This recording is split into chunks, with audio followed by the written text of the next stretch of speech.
when I first found out you were doing a podcast, I was like, let me go on it. Let's say someone has come on this podcast and I'm like, oh, that's too long. I'm just going to skip to the end just to get that one key message.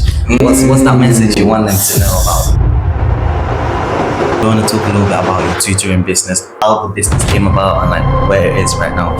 Yeah, a good part of entrepreneurship as to build foundations is to accept there's competition. I felt like I had to go to uni. I felt like I had to do a degree. I had to get a job. I hated it. So I hated the idea of uni. I think there's a stigma towards those, say, gap years or don't go to uni and decide to go later on. Like, why is there a stigma? Like, everyone's on their own journey in life, right? You can do more than just work for a company in life. I think it should be promoted to fail. Fail. Let's say there's someone walking behind you, right? And this person's been walking behind you for like a couple minutes, 5-10 minutes. Oh, so you're getting like, what's going on? As soon as you go past the bend, people like run up the bench to get away from. Can you hear me? Are you deaf? What's going on?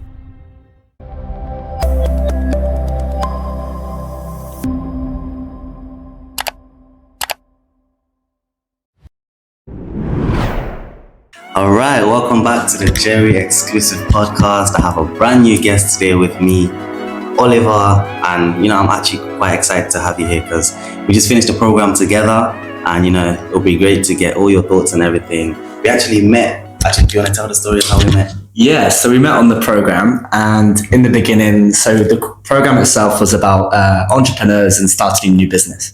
And so the advisor went around everyone talking about the businesses and basically getting everyone to talk about their ideas. And Jerry obviously spoke about his PE learning resources. And as he was talking about it, I do tuition in maths and physics, and we'll talk about that later. And he was basically saying of how bombarded the industry is with maths and physics. And that, in my mind, I was like, yeah, he's right.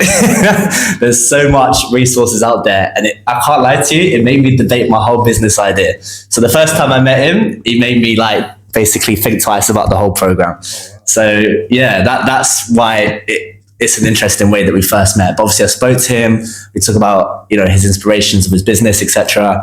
And then for a couple of weeks after that, obviously I was really thinking about my idea, but maybe we'll talk about this a bit later on. Like, you helped me kind of really focus on what problem I'm trying to fix with my business. So yeah, that's how we met. Yeah, that's actually so true, because in that, I think that was like the second session where Amit was asking everyone what's your business about and stuff like that. Like I didn't think anyone was gonna have anything similar to me. I thought it would be like everyone starting like a food business or something physical. Business. Physical. Like coming up with new shoes, like the guys who came up with those little snacks, what were they called? Munchlets. Yeah, munchlets. Yeah. I can't lie, that was a vibe. Like, respect to the guy. So he won an award at the end, right? Yeah. I didn't even, was the guy even, did he come to the sessions? I didn't see him for the first time until the last session of the pitch night. Yeah, I think there were two of them, him and that other girl. Yes, they were in the back. Yes, I remember now. Two of them, so they worked on it together. I think she came to most of the sessions. It was like in the background or something. But yeah, that was a great idea. But actually, was there anyone else with like a educational business? I think it was just me and you, right? Pretty sure it's just me and you. Yeah, me and you. You're the one that I eyed up. I was like, this guy's going to take my idea. This guy. I need to watch him. But yeah, it was actually such a great time being on that program. Definitely. But yeah, before we start, we're going to delve into all of that. Like you said, before we start, we have a tradition on the Jerry Exclusive podcast. We do Never Have I Ever questions, which is why, as you can see, we got our cards right here. We have I have not, I have, if you have or haven't done something. So he actually read a couple of the notes before, so he got the spoilers. To be fair, I skimmed it, so I didn't quite look at them. So most of these will be new to me. Skim. Yeah, so just a couple of questions of like things that you have or haven't done, and just part of the cards for each of them. So first one, never have I ever tripped walking up the stairs. Yeah, I can remember like within the last couple of months. I don't know what happened. I feel like you're supposed to trip walking down the stairs. You're supposed to, but because if you're walking up, either way, it's just a long day, right? Yeah, it's even more embarrassing. Like if there's someone behind you, like. For your experience of it, were there a lot of people around you? Was it embarrassing? I think there was like this one girl behind me, and she was quite close. I think I might have almost kicked her or something. She's one of the things like, Just carry on walking. Just try to play it off. Look at the positives. You didn't kick her. He's got to play it off like it's nothing in it. But yeah, well, of course, yeah. it happens to everyone. All right. Second question. Never have I ever run after turning at a bend to try and get away from someone behind me. Say that again, sorry. Like, let's say there's someone walking behind you, right? And this person's been walking behind you for like a couple minutes, 5-10 minutes. Oh, so you're getting like, what's going on? As soon as you go past the bend, I've ever like run after the bench trying to get away from them. I feel like these questions are based on what you've done. This has happened to you, or you've followed someone at this point. Yeah, because that definitely happened. You have. Wait, so are you talking about the perspective of someone that's being followed, or you think that someone's following you? Yeah. It's just very specific. I feel like everyone. I get, you know what it is with me, especially around London, right? There's so many commuters, you're walking down the same line, down the underground and stuff. When somebody walks at the same pace as me, nearby me, I find that weird. So like, same pace, turns the same way, like, I find it weird when like we're aligned. Yeah. That's when I like slow down or speed up, just to like, kind of, why are you on my pace, bro? Like, It's almost like a race. Have you ever raced someone walking? I've done that. well, I don't walk enough. That's the thing. I live on campus, so you obviously commute a lot more than me. Yeah. So for me, it's like I wake up 8:55 a.m. Yeah. Get to my lecture by 9:05, and then everyone else, obviously, a lot of other people commute. So I don't. It sounds really bad, but I don't really walk that much. So maybe that's why I can't remember a specific example. Like even when you were younger and stuff, I feel like, because I think there was a guy that did it to me. I was walking behind this guy, and it was like quite late at night. What was he like? Yeah, he looked behind like 5 times. He was going alleyway as well. So like, he was walking. As soon as he passed the alleyway, he started running. For the first split second, I could see him running. Oh my God. And it was so funny. I was like, oh, Actually, man. there was one time on a jog, just years ago, I was on a jog, and it was a very long path, so you can see like maybe for a mile ahead of you. And there was this woman in front of me, I was jogging, and then she looked back like, I was maybe like 200 meters away, and she started looking back. Yeah. And I started looking back thinking there was something behind me, right? And then I got closer and closer, and then as I got close to her, she kind of just suddenly just went to the side, as in to give me space, as if there wasn't space. There was plenty of space. Yeah. So there was that time specifically. But other than that, I haven't had many awkward moments walking, thankfully. Thankfully, my jinx are now. All right. Third question. Never have I ever eaten paper. Where'd you get these questions from? You've been a weirdo. You never eaten paper? Eaten paper? Yeah, just like a little bit, like scrunched up a little bit of paper and just swallowed it. Nah, I'm not bored. I don't vibe like that. You have- I don't remember. Even in like year 7, year 6 primary school, just like random stuff where you just take paper and just like swallow it. In school, I was just like, I was quite focused in school. I don't know about you, but I focused on my studies. Like, I wrote on the paper, I didn't eat it. So tell me about your lovely. Tell me about how that came about. Nah, it's just like a kid kind of thing. Like everyone was, I mean, maybe it's the school. Definitely wasn't a year ago or anything. Oh yeah, maybe it's the school I went to. Maybe I just went to, Everyone was eating paper then. Yeah. You were getting affected by your environment. Yeah, it was just one of those things where it's like you're just bored in class. You have like a piece of paper just doing it. Did you find a lot of classes boring in school in general? At the earlier stages of school, not really. But I think as I've gotten older, I have started finding it like. You're the opposite of me. So I used to be so on it with school, very academic, especially A levels. I was just revising all the time, and we'll still get on to A levels with my tutoring. And over time, I've kind of realized there's more to life than studying. So I'm the opposite in a sense. I was very academic, very shy as a kid, very quiet, thinking, the most basic, the most fun, the most basic way that everyone thinks of being successful. Go to school, uni, job, career, and you'll be rich. So I was the opposite, just to contrast with that. So like how long? Because I've spoken to people on the podcast, and it's like I didn't know that there was anyone who actually took school seriously in primary school. I've spoken to people who were like on it from primary school. The SATs, they're revising them SATs. The year 6 exams. Yeah, because I don't think I ever studied for an exam from primary school. I only started genuinely started actually like intentionally studying probably from like year 10. So for me, I've always been quiet as a kid. So I've always been like listening to the teacher. But in terms of academics, it was year 11 mocks that got me. So I was failing. So this will go into my inspiration for tutoring. Basically, I was failing English. GCSE, and I needed a 6, which is a B, to do A-level economics. I wanted to do A-level economics. Big up the economics. What, you need physics for economics? No. So this was when I was in GCSE. Yeah. To do A-level economics, I needed a 6 in English. Or I thought you said physics. Oh, English. English though. So the idea, because it's essay writing. Oh, okay. So you needed a 6 in English, or get a B in GCSE physics, but GCSE business. Oh. But I didn't do business. So anyway, basically, I was failing English. Yeah. Year 11 mocks, and then I just deeped it. I was like, I need to actually get on it now. Yeah. And I spent so much time on English. I originally hated it because it's the whole idea of interpretation and feelings and thoughts and characters and themes, and I didn't like it to begin with. But over time, I started to enjoy it. And my tutor, so I had a tutor once a week, and they just helped guide me in terms of learning exam technique.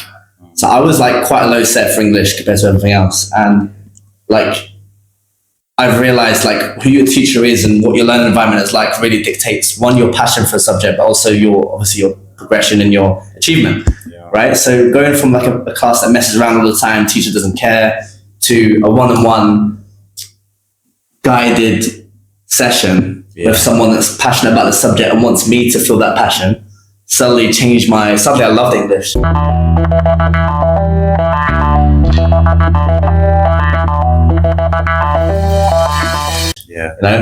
In Spectacles, I remember a book.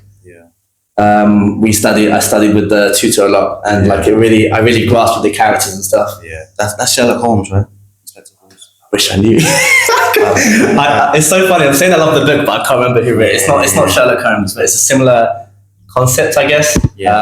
Don't test me on the knowledge because this GCSEs was like a few years ago. A century ago, man. Yeah, for me. So I did a few gap years and stuff. We'll talk about that later. But anyway, so basically I was failing English. Tutor came in, showed me the light, showed me the way, and then I ended up getting an 8 A-star at the end of it. So I got a lot higher. Obviously nowhere near as good as the people you've had in your podcast in terms of the academics, but I like to say that I've improved a lot, and I've gained passion in academics. So that's literally all it's about. Like in terms of academics as well, I found out there's people who smash it. Like there was this one guy, he smashed it in his SATs. He was like first out of his SATs.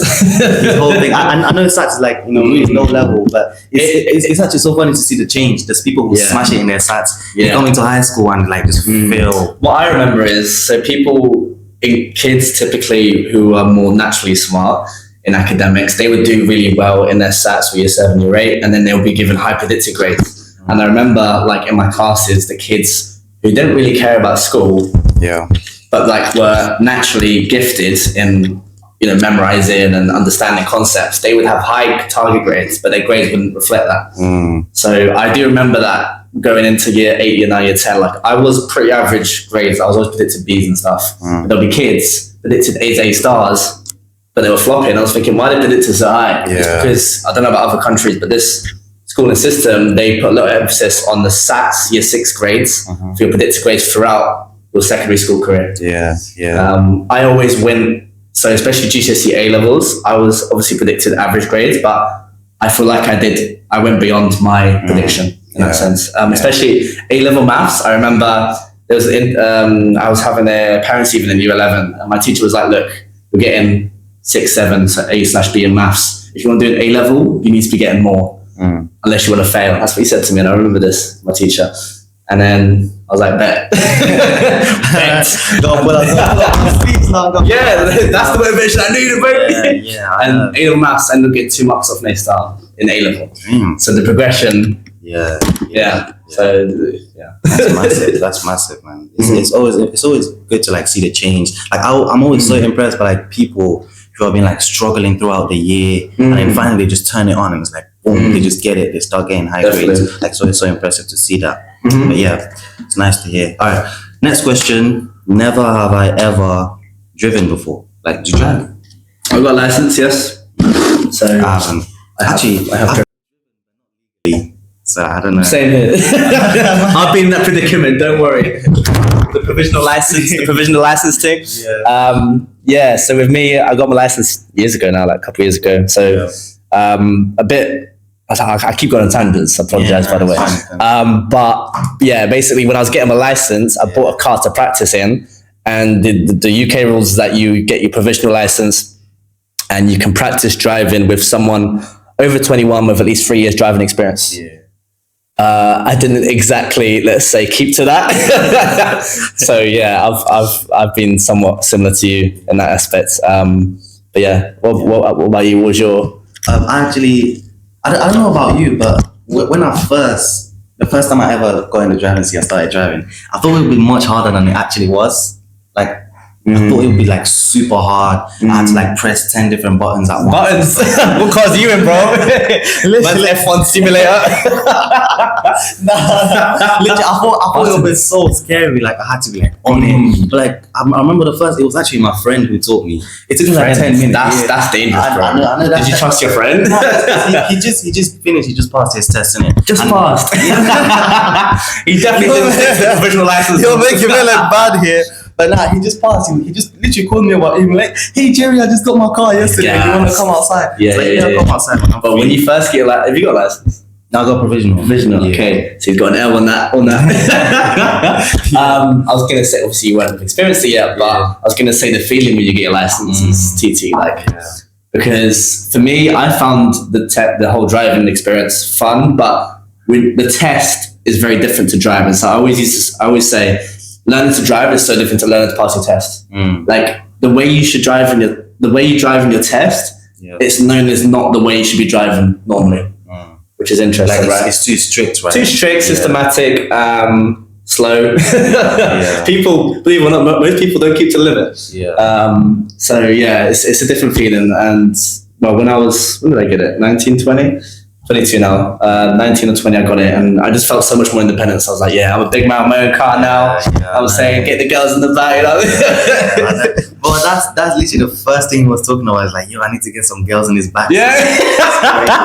Literally, first thing he brought all the backseat songs are just coming back to you now. That Pop Smoke song. It's crazy. But yeah, I haven't got, I have, most of my friends tell me like, you need to start driving soon. But I don't see the point right now. I'm 19. 19, yeah, you got time my license. For me, I only got my license because I did 1 year of uni and I left, and then it was during that time that I was just working that I got my license. So if I stayed at uni and I finished, I wouldn't have got my license probably by now. So for me, it was just having that spare time and not having uni. Like if you're at uni and you live in London, right? West London, you said. Don't want to wait out the address. But living in London, I feel like there's less incentive to drive. Yes, right. 100%. You got the charge. You got just life in London's busy, bro. Yeah, the congestion charges, the ULEZ charge. Besides, like too many charges. Yeah, it's crazy. My mum, she came up to visit me recently, and she didn't realize ULEZ was a thing. Yeah. And the mad thing is, I'm saying come up to visit me as if she's like countryside. Like I live in a town just off of London, like in Crawley, Gatwick, near Gatwick, if you've heard of it. And so she basically didn't realize she had to pay ULEZ, and she got fined, and she started shouting at me, and I was like, what? How is this my fault? She was like, pay the fine. I was like, I ain't got the money for that. What am I supposed to do? I wasn't the one driving. Exactly. It's just crazy to drive. I just don't think it's worth it right now. So. By the way, my mum might be seeing this, so hello, mum. Hello, everyone that knows me. All right. Last question. Never have I ever made a silly face behind a teacher when they weren't looking. Bro, you've done this, bro. Of course. Like, not like, it depends. So with me, as I was saying, like, I was quite quiet in school, quite respectful, but I would get influenced by my friends a lot. So there was a stage where I was with friends who obviously weren't as academic, and they would be messing around. And specifically, physics A-level, which you wouldn't think is the best subject to be messing around in. There's a group of us. There's only 8 people in our class. It was a very different dynamic to GCSE, where we had 30 plus, right? 20 plus. And what was I going to say? We used to like basically wind up the teacher. Like we used to, so in physics or any science, you have like those crocodile clips for experiments, right? We used to chain them and put them on the back of the teacher's coat, blazer. So the whole day, the thing would just be swinging back and forth. No. Yeah, so we used to mess around a lot. There was a time we threw the clock around before the teacher came in, and it smashed everywhere. And the teachers walked in, looked at it, and just screamed at us. What, is this your main teacher or supply? The main teacher, not even supply. He wasn't happy with that. So it's weird because in the harder subjects, we messed around more. Yeah, maybe it's just the stress of the whole concept. It's like get that stress out. Yeah, that's actually so similar to. I was just gonna say that it's the most important subject, like maths and physics. Yeah. I wouldn't say messed around, but I just wasn't present in the lessons, just because like. Is that because you found it difficult or because you weren't interested? Not even that I wasn't interested. I'm not like a classroom learner. I'm more like an independent learner. Like I learn my own ways. Yeah, he hasn't attended uni yet. This is his first time. You were saying this just before the podcast. How long has it been since you came into uni? It's been like a week. Oh, you made it seem like Come a little bit closer. Don't be shy. If you guys want to win up to £200 worth of Amazon gift cards, then you need to listen to this quickly. I just need you to do 2 steps. Click that link, check out the free preview copy of my unreleased book, read the copy, and then go back to the website, then leave some feedback on how you thought the book was. That's all you have to do, guys. It's going to take you no more than 2 minutes. So don't tell anyone, because like I said, it's a secret. I don't want everyone winning £200 because I'm going to go broke. So just keep it on a hush, do that for me, and it's going to be great. I'm actually so grateful that they have like an online system that you can learn. Yeah, I just use that. I'm on that every day. Because obviously I don't want to be like 10 lectures behind. Yeah, the next one tomorrow. Yeah. My first semester, so I'm doing physics first year at the moment, and my first semester I was very like, I wasn't as on it as I was this semester, and the slippery slope really is a real thing, right? Yeah. Like you miss one lecture, like cool, I'm gonna miss the next one to catch up on the last one, but then you don't catch up on that one, so it just keeps on going and going and going, and before you know it, you're 5 weeks behind, and you're not coming to uni, you're stressed out, and you suddenly got deadlines, all this kind of thing, all these projects and everything. So I've learned from, especially in physics, you have to keep on it, and I've learned like go week by week. Finish the week when the week is supposed to be finished. Like fair enough, you can't attend every lecture, every tutorial, whatever, but try and catch up in your own time because it does pile up. Depending on your degree and your abilities. There are some people who are mugs because they just don't turn up and they come at the end and they just bang it out, and I'm just looking at them like, was you in the same course as me? And it's different in uni as well, because it's not like A-level where you come on the last exam and that's everything. It's like in uni it's more in chunks. It's like 7% here, 20% here. Right, it depends on your course and also the breakdown, right? So this uni, my course, they're implementing more assessments throughout the semester. So stuff like group projects, which I think is really cool, by the way.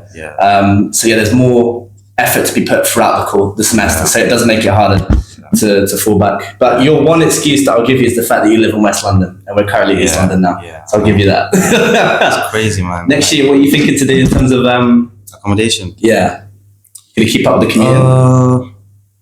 Actually, I haven't thought about next year yet at all. I'm just like, I literally haven't applied for student finance yet, none of that. I need to get on that. But in terms of accommodation, I have quite a few friends living in accommodation. And like the vibes is always so great. That's like the one thing about the uni experience, like there's nothing similar to it in the sense of the amount of new friends and the social accessibility is just second to none.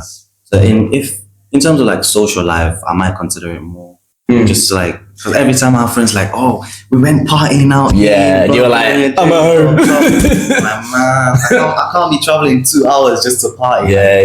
Or you get a friend that's not nice enough to let you stay at theirs. And I know I've had a couple of friends like, but I still have to like. It's difficult. Back and forth. It's not comfortable, right? As well. 100%. I think for me personally, like I could have, where my hometown is like an hour away, door to door. So I could have, in theory, just commuted, but I like the experience of living away from home. Like I love my family, don't get me wrong, but 22 now, getting itchy, and I really wanted to just live independently and have my own life basically. And London, it's an amazing place to be. There's so much opportunity, and for me, like it was a no-brainer in terms of moving out. The money is the only con, but I just think money comes and goes, memories don't. That's true. And I was just thinking about moving out of like, because I was speaking to a guy who moved out and he lived so far away from home. It was actually so depressing. Like he lived in Doncaster, I don't know where. I've heard of Doncaster. I know, that's what it just sounds like somewhere cool. I was like, where? I gotta go on Google Maps and search that. But he lives in Doncaster. Like, I was just thinking, like, man, those people who live like 4 or 5 hours away from home, their social lives. If it's somewhere like, you know, really secluded, like countryside-y, it's like it's really hard to have a social life. So this guy, I guess he moved to uni, right? Yeah, he moved to uni. Yeah. Like, I'll say that's the only one like situation where I wouldn't want to move out. It's like really far, somewhere isolated, not like London, which is really commercial and really connected. But I think moving out is a great choice, to be honest, if you can handle it. Some people are really not independent. You know, they would like fumble after. Yeah, they're really dependent on their parents and stuff. So they would definitely fumble after like a month. I've had an interesting experience. So with me, I don't know how much we're going on a tangent right now. Yeah, so to keep waffling. With me, so I went uni when I was first 18, went to Loughborough. You do sport, like you must have heard of Loughborough, right? So they're really known for their sports, but they're good at other subjects too. And I did maths with economics there. And yeah, so the first year was like, right at the beginning, I was pretty homesick in the sense of just being alone is so different to me. I am used to being around company all the time, right? And I have a busy household. I'm the oldest of 4. Shout out to my siblings, Yasmin, Zayn and Adam. Big up. And yeah, basically I'm used to such a busy household full of love, care, screaming, shouting, all that stuff, right? I went from that to nothing. Like my flat was quiet. Yeah. Like my flatmates were cool, but we just didn't bond, right? And yeah, so basically to begin with, I was like, oh, what's that? I would question myself as to why this is happening. Why am I not making friends? Why am I not doing this? And then I made the decision to move flat within Christmas time. So I made friends with my course mates. Yeah. They were really cool, and I moved in with them. And my uni experience went from 0 to 100.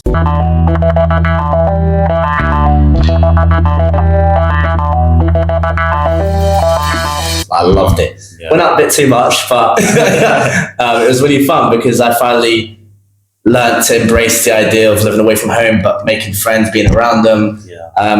And yeah, so then first year, this was 2019 to 2020, so it was a long time ago. And then towards the end of first year, obviously COVID came along. Fortunately, it was just towards the end of the first year, so it was only the exams were affected, which is nice. So I had easy exams. Yeah.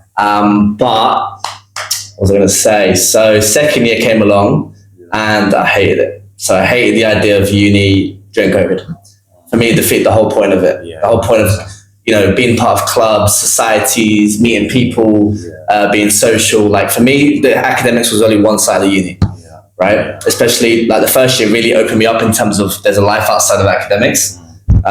So yeah, second year came along, everything was online, all like pre-recorded stuff. If I asked a question about the math, I would get a reply in 2 weeks. Like it was just horrendous, and it really affected me mentally. Really stressed me out. I'm someone, I have to be distracted, like in the sense of if I don't have anything else going on in my life, just academics, I'll get stressed out. Yeah, you know, I need positive distractions in the sense of friends, gym, football, whatever it is. And obviously during COVID, that was limited, right? Yeah. So for me, it was just wake up, eat, revise, go to bed. Yeah, I know. Right? Literally. So sad, man. For like, even for me as well. I remember what was you? So you was in school, right? Yeah, I think I was like in year 12, no, year 11 or something. And like I actually remember the exact conversation because he was doing a tutorial. I was sitting like in the back left corner of the class, and I think there was a period where we were watching the news, and this was like the first ever case of COVID in the UK. It was this woman who was in an Uber. I remember it so. In an Uber. There was a woman who was in an Uber, and she was being quarantined. She was like the first ever case in the UK. Yeah. And like it was nothing then. Yeah. Like, oh, it's just the funny thing is like no one realized how bad it would get, right? Yeah. Like for me, like we would like in uni as well, like we would joke around about it so much. So I found out about it like during uni in halls, and like no one cared. Like everyone just carried on with life, right? Yeah. I remember like once it started to get worse and worse, it still took people in my uni anyway ages to kind of deep it. Like this is a real thing. Like this isn't in China or different countries, right? This is here right now. Yeah. So obviously everyone was surprised and affected by COVID. Yeah. But yeah, for me, to carry on. So second year was when it hit hard for me, really stressed out. Started deep in stuff, like, why am I doing maths and economics? Like, what am I going to do with this stuff? Like, this isn't life. Like, this can't be everything. Why me? Yeah, why me? Like, especially with math, it's so abstract. Like, I'll be looking through proofs, like 10-page proofs, thinking, why am I proving a triangle is a triangle? A triangle is a triangle. We need to prove it, right? So I'll be very deep in stuff, and I went home and I couldn't handle it anymore. So I was like, let me take a break. This is not for me right now. It wasn't the right time for me. Took a break from it, and I decided I didn't want to continue uni at the time.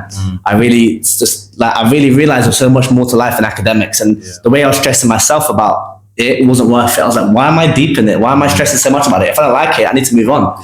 And that was like the first real pivot of my life. Like leaving uni and having the balls to do it. Like it's a big thing. It's one thing not liking your course.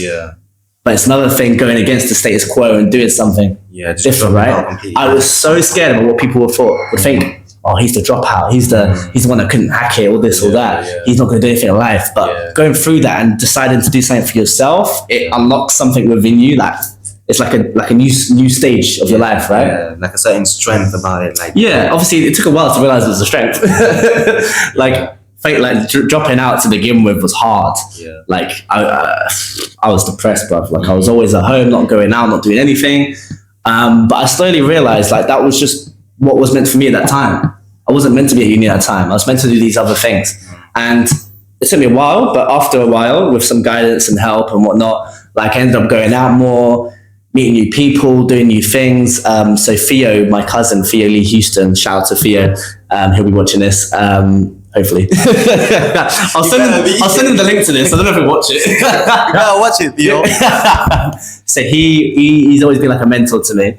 And he has his own business, Slinger. I might have told you about this. And I've just looked up to him always, and he's kind of helped me realize there's more to life than just uni. Like just because I'm not uni doesn't mean I can't succeed in life. He taught me about his story of uni. He didn't do well. He failed his first year, etc. And now he kind of inspired me for the whole entrepreneur side of life. Like you can do more than just work for a company in life. You can be inspired by your own imagination, right? You can monetize that in many different ways. He was after uni, he was in the start-up process of his business, very, very fresh. And I was somewhat helping him with different areas. So with his business, basically it's a hospitality agency. I better be getting paid for this promotion. And you sign up as a slinger, you go on the app and you book to work at flexible shifts around London in hospitality. So it could be chef work, bar work, etc. I worked in these shifts as well, and it was like one of the best things I've ever done. Like throwing yourself into these new restaurants, bars, food trucks, all these different places, like was so good for me because I met so many people. I got to try different things, and as well as that, he helped me look at the back end of things as well. So in terms of the software, a bit of accounting. I remember there was 1 week I paid like all the slingers their shift, what they were owed. So basically it's a bit of experience with the idea of a new startup tech business, right? And that kind of really helped me see a different side to things, right? In terms of startup businesses, in terms of experience in general. And then after that, I don't get me wrong, we did have the ups and downs. So with me and him, we did have a few ups and downs, but it was all experience at the end of the day, right? Even I believe he would have learned from it to some extent too, hopefully. Do you want to transform your fitness journey? I'm guessing yes. If the answer is yes, then you're in the right place. Make sure you follow this Instagram page for hundreds and hundreds of different workout videos that will take your fitness to the next level, improve your health, and it doesn't even matter what age you are or what fitness level you are. The videos are set for different challenges and different expertise levels. So this is a page for you guys. Don't miss out. Whether it's you want to accomplish a certain fitness goal, or you want to look good for summer, or you want to look good during winter, whatever it is, this fitness page can help you get there. So follow the fitness Instagram page and stay tuned for new updates and new videos. Let's go. Slinger business, and then what I do after that, I think alongside that, I worked at like Premier Inn. So I've always loved working at like restaurants, bars. I loved interacting with people. And yeah, I worked there for a bit, and then uni was always in the back of my mind. I remember straight after I dropped out of uni, I was like, I need to get back in uni. So this was before the timelines kind of messed up here, but I left uni, and then within that same year, I wanted to go back to uni. But I was like, tuition fees are long. So I applied for apprenticeships, degree apprenticeships specifically, and I got into one. I started one and everything in September 2020. So this is before the Slinger stuff, and I didn't like it. Basically, the corporate space was horrible in terms of the office. Hopefully they're not watching this.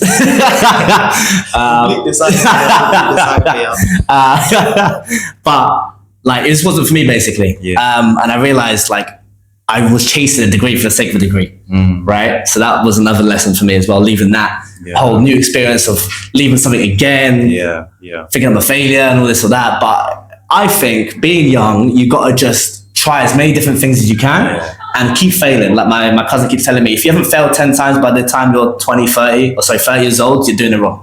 You need to fail because you learn so much from failing, right? In general.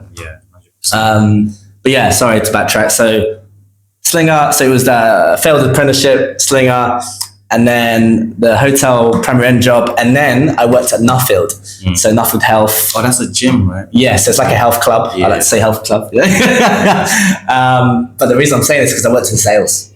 So I worked to sell their memberships. That was there was a lot, I gained a lot of experience from that in terms of people, dealing with people, the psychology of people, building rapport with someone you'd never talk to. Like, there was all types of people that want to join a gym, right? Young, old, fat, thin, whatever it is.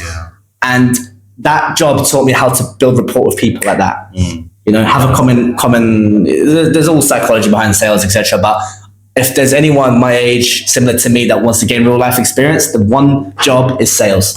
Because you realize life is all about selling. You sell yourself in interviews, you sell all sorts of things in life, right? So sales is a big skill. You know, you can have an amazing idea, you can have an amazing business or whatever. You can work really hard, but if you don't know how to sell yourself and sell what you do, you're not going anywhere, are you? 100%. That's actually so true. Like from everyone that I know that has done sales, like even in my experience, it's like there's so much you pick up on, like human psychology, like the things that people react to, how they react to it. Definitely. Like tiny things like, you know, your facial expressions and stuff like that you learn about. That makes such a huge difference. 100%. And also you gain insight from people, right? People, even though I was selling memberships, I was talking, sometimes I'll be sitting in the office, not in the office, so we had a little desk area where the sales transactions would happen, but it was very informal in the sense of I would take potential new members around the gym, show them about the gym, talk to them about the sale, what the membership could be, and then depending on the person, we could end up talking about God knows what, right? We could talk about what they do in there, because the whole point of sales is you need to get into the person's mind, right? You need to build rapport with them. That can be for anything, for what they do, work, sports, uni, whatever it is, right? So that gaining insight in different people was so valuable, because in life, like, you will 100% be influenced by other people. So you need to, like, well, one, you need to, I'm trying to put this in a good way. So what I mean is, when you meet these people, when you're trying to sell them the membership, there's more to it, and you just gain insight in their life. So like, they might be doing something that you think, wow, I never thought of that. And it plays in your mind, and a few days later, you're like, I might try that myself, right? You don't know things in life in terms of experiences until you've heard of it, right? So definitely big thing for me was the sales job. And then in the summer of the sales job, I was like, okay, I need to do something a bit more rigorous. Like, I was making money, it was good commission, but yeah, like that for me, I think I was there for like 9 months. So I think 7 months in, I was like, yeah, I've learned everything I need to do at this stage now. Like, there's nothing else I can do here. I need to move on. And then I was just like, so I haven't been uni in a while. Originally, it was like, let me do open uni, so I'm still at home. And then it was like, let me do data science because I love numbers. I was thinking, I always love numbers and computations and stuff. So I was thinking data science. I was like, okay, data science apprenticeships, let me start applying for them. Got into a couple, but I didn't accept anything in the summer because they start in September. And then I was just like, that stuff's gonna be boring because I'm gonna be working. Like, I still want that uni experience, low-key. I miss it. So I thought, you know what? Let me go back to uni. Physics. So I'm sure this is part of your notes. Why physics, right? I had a little skim. So physics for me was, so I loved maths, the logic of math, but for me it lacked application, right? And physics was the best in terms of applying the math to something you can actually see physically.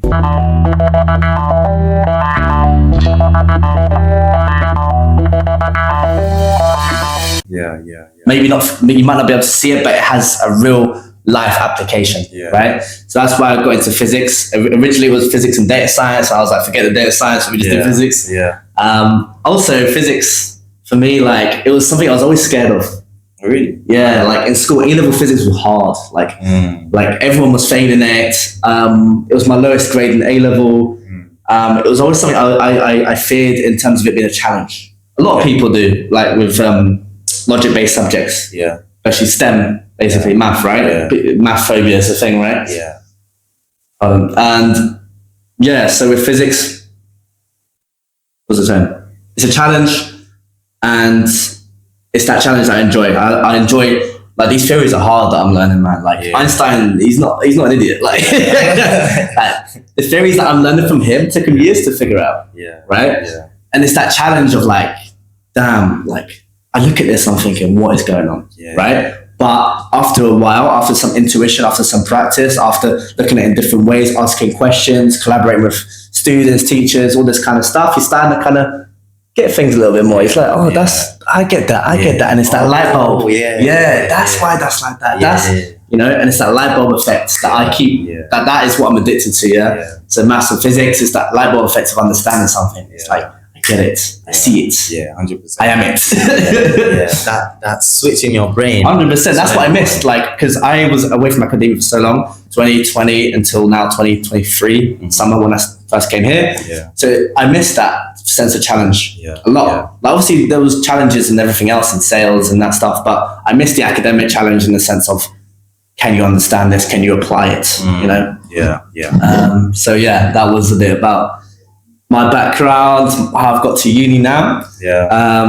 I also feel a lot more mature coming into uni now. Didn't know what I was doing in my life when I was 18. I was just like, maths, found the most, like, easiest. It was literally, maths was the most interesting, easiest subject for me in A-level. Therefore, let me do it for uni, right? So that was it initially. But now it's like, and also before I felt like I had to go to uni, right? I felt like I had to do a degree. I had to get a proper job based on a degree. You know, I'm inspired a lot by my mum. And, you know, that is the traditional upbringing. This is what you need to be successful, right? So for me, initially going to uni, that was the main reason. But then now I like it more because it's my choice to go back. I chose to go back. This summer, I was like, I'm going to uni. I'm going to apply for a clearance. So yeah, I like it more now because I'm mature. I'm 22. By the way, it was a big thing to me for me to get around. It was a big thing for me to get around doing, because I'm older than a lot of people here. So I was worried that it's going to be like a stigma kind of thing. Stigma, and also not being able to like connect with people as much because they're younger. But in reality, like, it's really cool because I see my younger self in them. So it's almost like being able to give myself advice in a sense, in a nutshell. In a way of looking at it. So I really like that. My course mates, they are younger, most of them. There's one 24-year-old, he's cool. That's actually really interesting. I forgot if she was first year or second year, but I met this woman. I thought she was like a member of staff, but she has like a kid, 2 kids. She's married in first or second year. That's the thing. Like, uni, it doesn't have to be when you're 18, 19. Like, studies, education in general, like, it can happen at any stage of your life. And I think there's a stigma towards those who take gap years or don't go to uni and decide to go later on. Like, why is there a stigma? Like, everyone's on their own journey in life, right? It's up to you when you want to study, when you don't want to study.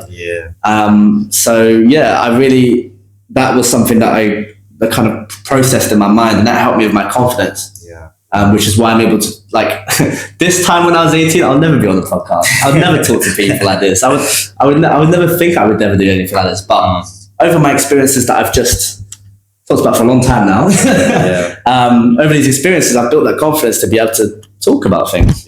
And that's a big thing for people. If you're listening, if you're studying A-levels, whatever, like, try, as much as academics are cool, useful and important, like, soft skills in life probably exceed that 9 times out of 10. like academics get you into that interview, right? Yeah. As they say, getting that job is all about you, how you present yourself, how you sell yourself, as we were saying. So yeah, like going to uni again, feel more mature, and it was nice to do something again, like go over something that I somewhat failed before. It's nice to almost finish my first year and be like, yeah, I've done this. Yeah, I'm a third way through. I'm doing physics. I'm doing what people are like. Yeah, a lot of people when I say I do physics, they look like I just see the ghost. I can't lie. I 100%. I feel like that's so important, man. Just like being able to like just go in different directions. There's not one direction for anything. There's like 2 million different directions. Yeah, and guess what? Just because something doesn't work out doesn't mean it wasn't a lesson. Like you might try one thing, if it doesn't work out, cool. Now you know that's not what you want. So you can go on something else, or it might inspire you to do something else in the first place, right? So it's all about. It's not just about the things that you enjoy that you should keep with. You should try different things, and if you don't like it, then you know you don't like it. We'll never know until you try, right? Yeah, exactly. This is not a myth anymore, guys. Global warming and climate change is right here, and it's not going anywhere for quite a long time. If you want to learn more on how to reduce your carbon footprint and how to adopt more eco-friendly practices into your lifestyle, then this is the blog for you. Make sure you follow this blog on Medium. It has tons and tons and tons of engaging blogs that will teach you and explore with you the different ways that you can make your life more sustainable, more eco-friendly, and more green. But also, if you're someone who's interested in finance, then don't go anywhere, because this same blog, guys, also focuses on exploring sustainable financial practices. So this is the perfect blend. Not only finance and the money and the assets and the financial industry, but you also have eco-friendliness, sustainability, and how to reduce your carbon footprint. These two go hand in hand. And if you are interested in such topics, then do me a favor, go to the Medium site right now. You can even download the app and follow the blog page. You can do that quickly. It doesn't take any time at all, but it's going to have a massive impact on teaching you on how to improve your lifestyle and how to have a much more sustainable impact on the planet. Welcome back after the break, everyone. We just had an amazing conversation. I feel like we touched up a lot about like your how you transition through university and the challenges and stuff like that. And I guess the question I wanted to ask you a little bit while you were talking about all of that is like, where do you get your motivation from to like carry on through all of those trials and tribulations? Is it more of an external thing or is it like internal? So is this motivation in the sense of what makes me go back to academia specifically? Yeah, like just all of the, for example, or is this more general motivation? Like yeah, I think it's more general. Like in 2019 when you dropped out of uni and it was that thing of like, oh man, am I a failure? Am I this? Like is there like something internal that you pull from, or is it more like external, like, oh, look at all these guys being successful, I need to be successful as well, kind of thing? Interesting question. So I guess if I'm going to start from the point where I first left uni, obviously it was a big thing for my confidence, my ego, etc. I would say what helped me was, I think it was mainly external in the sense of I had good guidance and support around me. Yeah. So my mum, she helped me a lot through it, I think, in terms of just the emotional side of things. So yeah, she helped me a lot in terms of getting my confidence back up and actually doing stuff. So yeah, I'd say I'm very influenced by others, and I've slowly learned to take that the best way possible, in the sense of I used to just be friends with everyone, right? Or try to be friends with everyone, and I think just nitpicking, being a bit more fussy and specific with my criterion can really help, because you know the people around you is so influential. So I think for me, being around positive people who are forward looking and also care about me really helped me gain the motivation and the inspiration that I needed to do more. In terms of me personally, I always knew I was good enough to do uni. So there wasn't a sense of like, I don't feel like I'm good, smart enough to do it. It was just, obviously, right when it happened, I was like, yeah, like, uni's not for me, I hate it, I'm rubbish. But over time, I think I taught myself quickly how to reflect and think it wasn't right for me at the time, you know? It was a time thing as opposed to a psychological thing. So yeah, I think doing different things really helps me. Like I love, gym, football, sports, meeting new people is a big thing that I like to do. Having different types of friends really helps you. I think being stuck in that hole or that one viewpoint can really be detrimental, right? Yeah. It's about being open and trying new things. That's what I've learned from the beginning of the time that I left uni. Like, just because that's not working now doesn't mean you can't try something else. Yeah. Like, don't get me wrong, it took me a long time to build the confidence to do these different things. It takes a while as well. So I think it's having that patience as well. Yeah, 100%. And you were talking about like having a good group of people around you. Definitely. And I was thinking about something. It's really strange because I know it's like a popular thing where you are like the sum of the people around you. Yeah. I think it's the average of your closest 5 people. Yeah, I've heard that. yeah, or stuff like that. If you show me your 3 closest friends, I'll tell you who you are or something like that.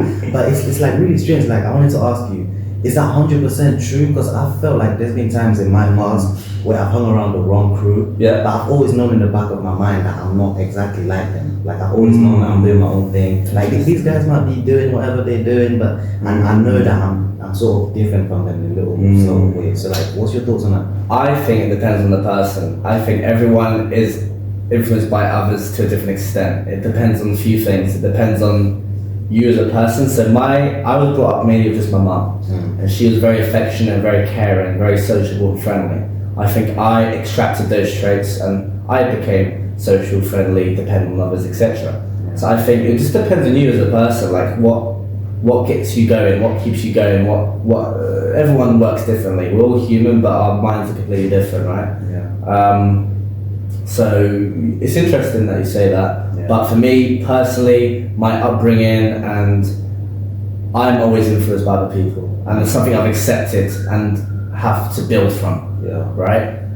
Looking back at my school life, I was almost desperate to make friends, and then I would be happy with whatever friends I had, right? And then often that meant that the people who didn't have the right intentions for me ended up being my friends.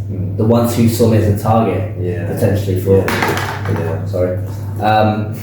the ones who saw me as a target for potential bullying, picking on, whatever it was. Yeah. So it was going through that experiences that really helped me define properly what I want from other people. Like, it's still, it's not like it's something I've completed now. It's an ongoing process, right? Yeah. But it's interesting the question you asked me, but I would say for me, I am very different than other people, but it might be different for you. Yeah. You might be able to separate yourself from others. I know their friends are just always going out clubbing, doing drugs, whatever it is, but they've never sipped alcohol in their life. But yet they're always with them, but yet they still don't. Yeah. So it's a very interesting conversation, but one that I don't have full understanding of. I can only speak about my perspective, unfortunately. It's just like a strange, like you said, it's based on individual case by case basis. Because I have this ideology where like I'm not too picky with friends. I'm not saying like I'm gonna go be friends with like the biggest drug dealer in the world or whatever it is. But like I feel like everyone has good parts of themselves, and like they might have differences to you, but I feel like I'm really open to all sorts of friends. Like I won't see you. I won't see someone who has sort of a tricky profession and be like, oh, I won't be friends with that person. Like I would be friends with most professions, most people who do most things. But I feel like one main reason for that is that I can really sort of look at what people are doing but not follow it, kind of thing. Like I have friends who do those wild things, and like I'm so different. Give an example. Like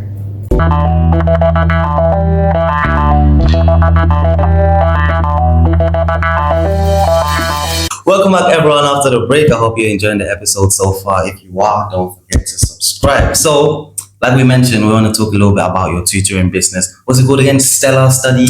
So the recent branding I came up with was Stellar Study. Okay. Yes. Do you want to talk a little bit about how the business came about and like where it is right now? Yeah, so basically in terms of inspiration, as I mentioned with my English tutor, they really inspired me to kind of get into a subject that I never thought I'd like, and something I thought I was failing, but I did very well. So when I first started uni in September, every broke student wants to get some money, so that was the initial idea behind tutoring. And then as well as that, it's been a while since I've been in academia. So I want to also recap on the content in maths and physics. You know, those specific subjects are very much based on prior knowledge. So I thought it's a good way to kind of reinforce my learning to get into uni. And yeah, so started off just with agency work, working online for a company. I also did some in-person. So this company also, a different company also does like in-person tutoring lessons too. And it was, to begin with, it was scary because of, one, I barely know the content myself, let alone teach someone else. But also, it's been such an experience from the beginning. Like, I remember a lesson on GCSE ratios. I flopped it. The guy ended up teaching me about ratios. So it's been such a journey since then. Wait a minute, tutor. That is not how you do it. Sit down here, let me teach you. Let me invoice you after two. That's funny. So, like, it's those kind of experiences that really help me develop. And I've loved the process. I think teaching I think it comes not natural to me, but I enjoy the aspects that comes with teaching, you know, interacting with others, inspiring people, as well as the content itself, obviously maths, physics. I love that as well. Yeah. So yeah, initially it was just online and in-person tutoring. And then with the agency, like, obviously the money's good, but it's not amazing. And I really started to get into it. Like, I started to work with the agency with quite a few hours a week. And I was thinking, there's a few parts of it that I wanted to change. Okay. So I felt the specific agency, like, it's not as, there's kind of a formal barrier between me and the student. I wanted a bit more informality, right? So that's when I started looking into more private tutoring. I also believe, in my experience with A-level, that I was somewhat lonesome, and also it was very independent learning in A-level and GCSEs, right? And through uni, I've realized how much better, for me anyway, that working with others is, collaborating, right? 100%. Sitting on the table, working through problems together. Yeah. So a lot of it is trying to make the content and learning more interactive and fun, and for students to gain more transferable skills. Because once you finish, well, for me anyway, when I finished my A-levels, like, I could memorize things, I could write an essay, I could put some numbers into an equation. But what was lacking was other skills. You know, there wasn't any group projects, didn't work with them. Like, yes, labs, you can say, from required practicals, required some sort of teamwork, but it was minimal. For me anyway, it was minimal. So I lacked a lot of skills. And as I was saying for my life story earlier, I only gain those skills for doing different things. So I would love to come up with something where the student isn't just learning the content, but they're also learning how to interact with others, how to communicate, and the Feynman technique, famous thing, the idea of learning by teaching. I would love for students to gain more than just an A in their exams, right? So yeah, I started to do a bit more private tutoring. It first started back in Nuffield. So as I was saying, as well as selling memberships, me and said person would talk about God know what, my life. And his son was failing his A-levels. So he was doing a retake year, and he basically, I said that I'm going to be doing a physics degree soon. He was like, oh, could you possibly maybe help him? Like, even just like informally, in the sense of just motivation, maybe putting them, pointing them towards resources, etc. Shouts out to A-level physics online. You definitely won't be watching this. But obviously he came in recently. So yeah, with that, initially started just through the conversation through sales, which is again which I'm saying is so good to meet new people, because you don't know what's going to be the consequence of that, right?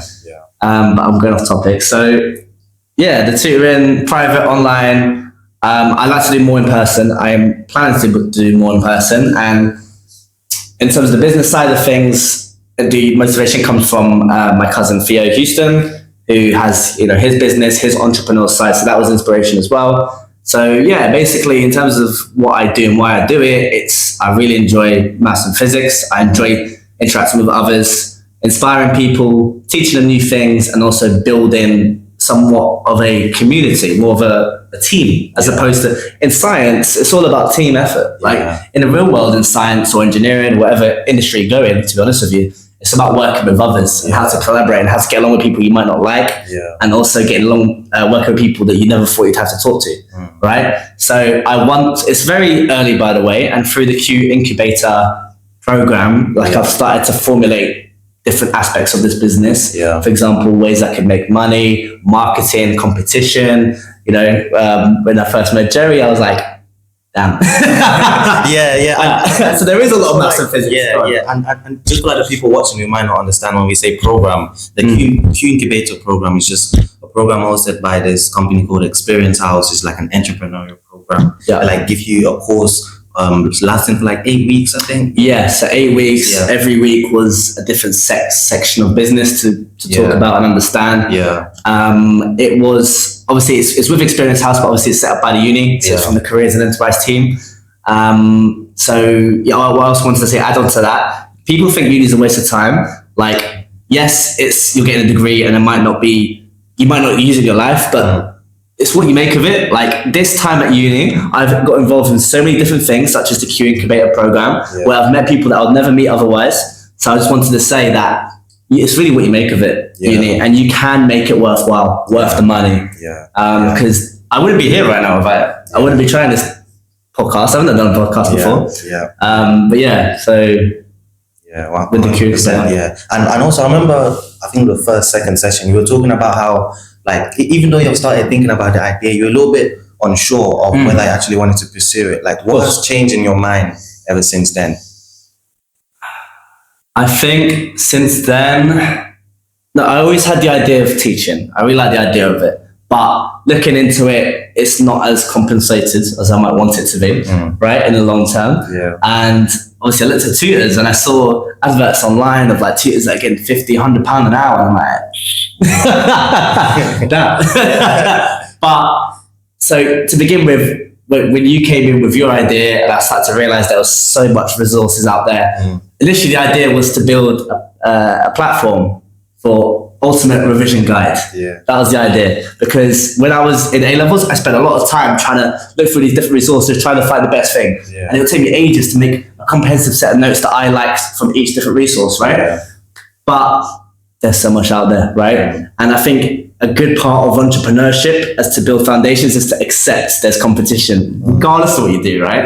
It's always going to be competition in some form. Initially it was that idea, but then I thought, you know what, that's not really much of a problem right now. What's the problem? Well, for me, it was the skills that I was talking about, lack of those skills. So I kind of diverted, and I think it's really important to kind of try in different variations, right? If one idea of your business isn't as good as you thought it'd be, it doesn't mean it's a complete flop. You can just change it into a different way. I'm sure there's so many businesses out there that the initial plan was so different to what they've ended up being. Right?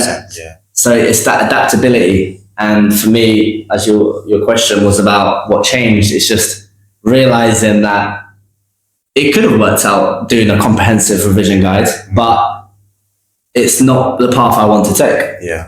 100%. I think there's a lot of people watching. Your business is for A-level students, right? Yes. So specifically, right now, I tutor GCSE and A-level math and physics. So that's what I do at the moment. There's a lot of GCSE and A-level students watching. So if you need maths and physics help, it's a good and if you need help with PE, I'll put your link, your LinkedIn. Do you have a website for your business? Not yet. In progress. Definitely send me all your links. I'll go down in the description link below. Yes, everything you need will be in the description. And just if you've resonated with anything I've said today, feel free to give me a message on LinkedIn. So I have a link tree where it has like, all my socials and stuff. So please, anyone that's unsure about studies, uni, life, like I'd be more than happy to talk to you. Like I love interacting with people, especially those who have been through, are going through maybe what I've been through, right? Because in reality, the best way to gain an insight is by talking to someone that's been through what you've been through. 100%. Right? So guys, go check out in the description. We are coming up to the last segment of the podcast, so we're going to take one final break and we're going to be right back. Don't go anywhere. If you are someone who is particularly interested in spirituality, then this is for you. But if not, then that's perfectly fine. Keep watching the video. If you want to get and learn more about spirituality products, then I have a limited offer for you. This is an amazing way for you to afford cheap spirituality products, and all you have to do is follow these 3 steps. Firstly, you have to follow this account on Pinterest. Second, you have to click the link in the bio. Third, choose whatever spirituality product you want and you can buy it for a discounted price. Make sure you do this promptly because, like I said, this is a limited time offer. Welcome back, everyone, to the last segment of this podcast. I hope you've enjoyed it so far. If you have, you know what to do. Go down in the description below, check out Oliver's stuff, and also make sure you subscribe. Just for the last segment, I sort of want to ask you a little bit of sort of if you have a overarching message for anyone. Let's say someone has come on this podcast and I'm like, oh, that's too long. I'm just going to skip to the end just to get that one key message. What's that message you want them to know about? You should have prepped me for this. Damn. Okay, so for me, my life in general has been full of things that I've tried and hasn't worked out, and I've tried something else. So if it's one thing, don't feel like what you're doing has to be what you focus on in life. Yeah. You know, it's okay to quit. It's okay to try something new. If anything, I think it should be promoted to fail. Fail. If A-levels or GCSEs aren't working for you, find a way maybe to make them work for you.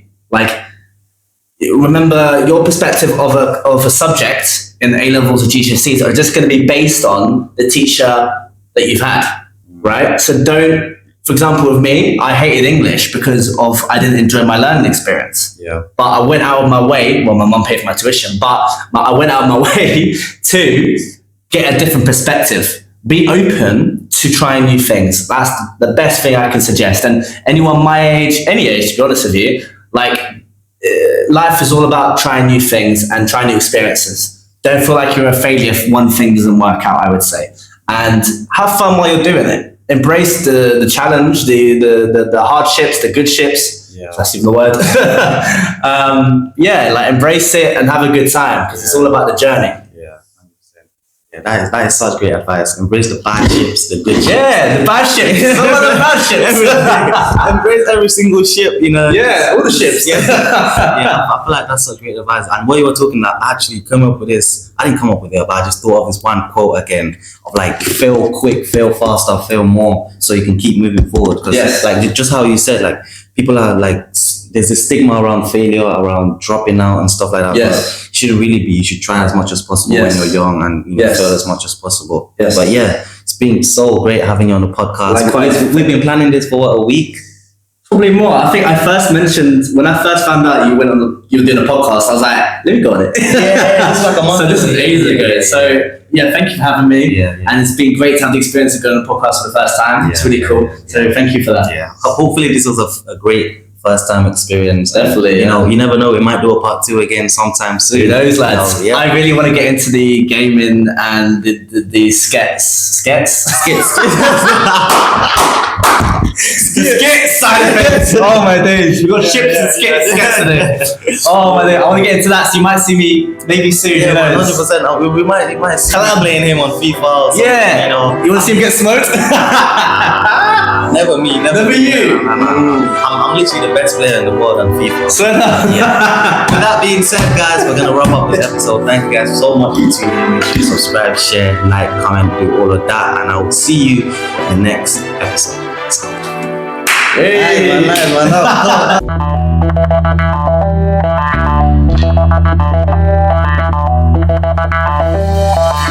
Ever since COVID, everyone on their sister and their siblings are yes. The cats, the dogs.